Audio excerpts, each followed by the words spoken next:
Habang papalapit ang halalan sa 2028, unti-unting umiinit ang eksena sa politika at sa gitna ng mga bulong-bulungan ng mga posibleng kandidato at ng mga pagbabago sa administrasyon.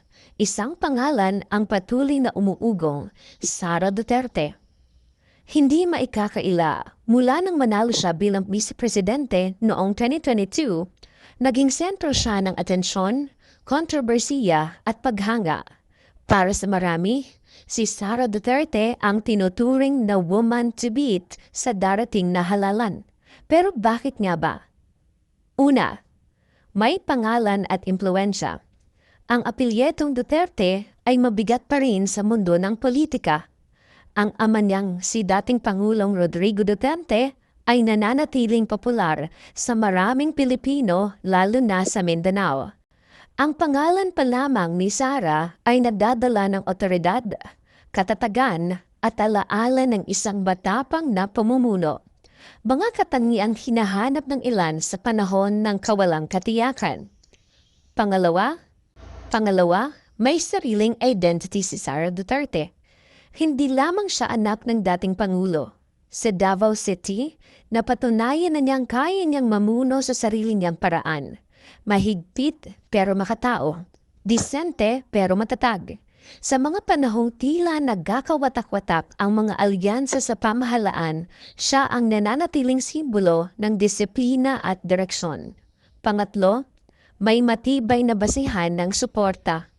Mula Mindanao hanggang sa mga malalayong probinsya sa Luzon at Visayas, marami pa rin ang naniniwala sa brand ng Duterte leadership.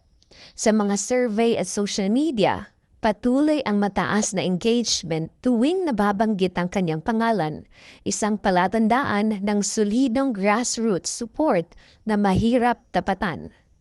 Pang-apat, ang kanyang pagiging babae ay lakas, hindi hadlang. Sa isang larangang dominado ng kalalakihan, si Sara Duterte ay kumakatawan sa isang bagong imahe ng liderato. Isang inang may malasakit, ngunit may tapang ng sundalo. Para sa iba, siya ang balanse ng puso at kamay na bakal. Ngunit hindi rin maikakaila, may mga hamon siyang kakaharapin. Ang pagkakahati sa administrasyon, ang mga isyong ibinabato laban sa kanya, at ang relasyon sa kasalukuyang Pangulo, lahat ng ito ay magiging batayan ng kanyang lakas o kahinaan. Ngunit sa mata ng marami, ang mga hamong ito ay hindi sagabal, kundi pagsubok sa kanyang kakayahang mamuno. Habang papalapit ang 2028, mas lalong lumilinaw.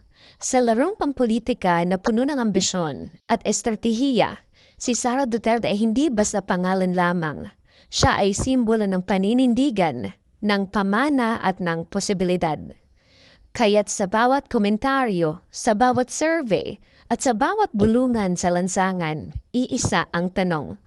Handa na ba si Sara Duterte? At higit pa roon, handa na ba ang bansa sa isang babaeng posibleng muling mag-ukit ng kasaysayan?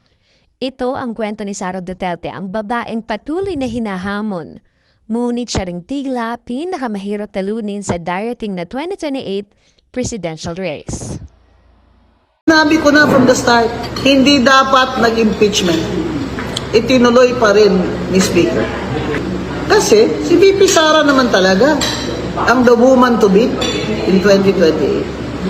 Kaya alam mo, kahit matuloy pa impeachment, matatalo kayo dyan, olats. Olats kayo dyan.